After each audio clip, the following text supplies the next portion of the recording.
आपल्या महानगरपालिकेच्या निवडणुका येत आहेत आणि कल्याण डोंबिवली महानगरपालिका जी आहे ही महानगरपालिका मुंबईच्या जवळच असणारी महानगरपालिका आहे आणि या ठिकाणी महायुतीमधून निवडणूक लढवावी अशा पद्धतीची आमची भूमिका आहे. जागा वाटपामध्ये या सगळ्या 3 पक्षामध्ये किती एकमत होतं अजून सांगता येत नाही आहे. पण रिपब्लिकन पार्टी ऑफ इंडिया हा तसा भाजपचा हा अपुरीचा मित्र आहे. त्यामुळे भारतीय जनता पार्टीने आपल्या कोट्यातून आम्हाला जागा द्याव्यात अशा पद्धतीची आमची मागणी आहे. 20 जागांची यादी प्रल्हाद जाधव आमचे कल्याण डोंबिवलीचे अध्यक्ष त्यांनी बीजेपीच्या अध्यक्षांकडे दिलेली आहे. रवींद्र चव्हाण यांच्याशी आपण बोलणार आहोत आणि भारतीय जनता पार्टीने त्या ठिकाणी पुढाकार घ्यावा आणि शिवसेना, राष्ट्रवादी काँग्रेस आणि आरपीआयला सोबत ठेवावं अशा पद्धतीची आपली भूमिका आहे. आणि कल्याण डोंबिवलीचा महापौर जो आहे हा महायुतीचाच होणार या दृष्टिकोनातून आपल्याला प्रयत्न करणं अत्यंत आवश्यक आहे. या भागातल्या ज्या स्लममध्ये राहणाऱ्या लोकांच्या समस्या आहे त्या समस्या सोडवण्यासाठी प्रयत्न करायचा आहे.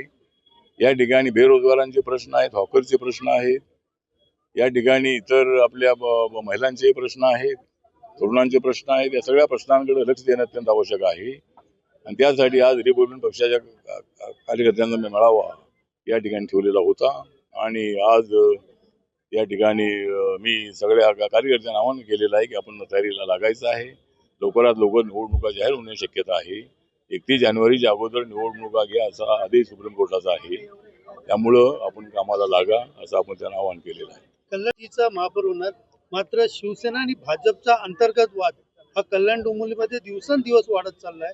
तर आपली भूमिका नेमकी काय असणार? मला वाटतं की कल्याण डोंबिवलीमध्ये भाजप शिवसेनेचा वाद वाढत चाललेला असला तर निवडणूक जवळ आल्यानंतर तो कमी होऊ शकेल आणि जर कदाचित जर काय अशा पद्धतीची युती झाली नाही तरी सुद्धा निवडणुकीनंतर आम्ही सगळे एकत्र येणार आणि या ठिकाणचा महापौर जो आहे हा महापौर हा महायुतीचा होणार याबद्दल आम्हाला शंका अजिबात नाही.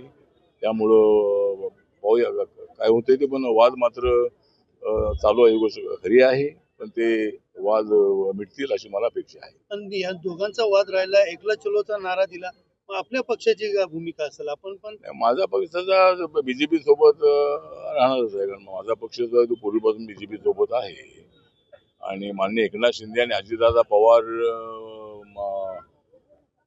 बीजेपी सोबत येण्याच्या अगोदरपासून रिपब्लिकन पक्ष त्यांच्या सोबत आहे. आता एवढे मोठे मित्र त्यांच्या बीजेपी सोबत आलेले असल्यामुळे रिपब्लिकन पक्षाच्या नावाची चर्चा होत नाही आहे. पण रिपब्लिकन पक्ष हा प्रामाणिकपणे बीजेपी सोबत आहे. नरेंद्र मोदींच्या विकासाच्या मुद्द्यावर आम्ही त्यांच्या सोबत आहोत आणि नरेंद्र मोदींच्या नेतृत्वाखाली देश अत्यंत उंच भरारी मारतो आहे. सगळ्या क्षेत्रामध्ये आपली मोठी प्रगती होती आहे आणि त्यामुळं आम्ही बीजेपी सोबत आहोत. अधिवेशन सुरू करण्याच्या कार्यक्रमाला विरोध केलाय, निधी मिळत नाही म्हणून त्या ठिकाणी अधिवेशनच्या चाय पाण्याला. मला वाटतं की विरोधक जे आहेत ते विरोधक चाय पाण्याला जात नाही आहेत, कारण त्यांना महायुतीचा चहा आवडत नाही आहे. त्यामुळे अनेक वेळेला आता मी अनेक दिवसांपासून पाहतोय, आम्ही मंत्री असताना मात्र सगळे विरोधी पक्षाचे लोक त्या चहा पाण्याला असायचे, कारण हसत खेळत राजकारण असलं पाहिजे, सुरूढ अशा पद्धतीचं राजकारण असता का कामा नये. त्यामुळं ही परंपरा आहे, त्या परंपरेप्रमाणे चहा पाण्याला विरोधकांनी जायला पाहिजे, पण कुठलं ना कुठलं तरी कारण सांगून त्या चहा पाण्यावरती बहिष्कार टाकण्यात येतो. तर आता आज सुद्धा त्यांनी बहिष्कार टाकल्याची आपण मला माहिती दिलेलीच आहे.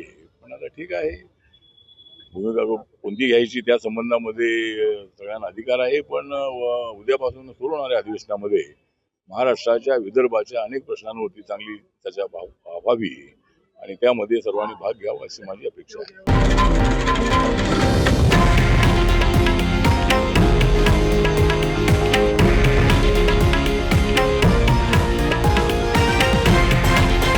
हे आहे देशातील नंबर 1 न्यूज नेटवर्क आणि आपण पाहत आहात TV9 मराठी, एकमेव.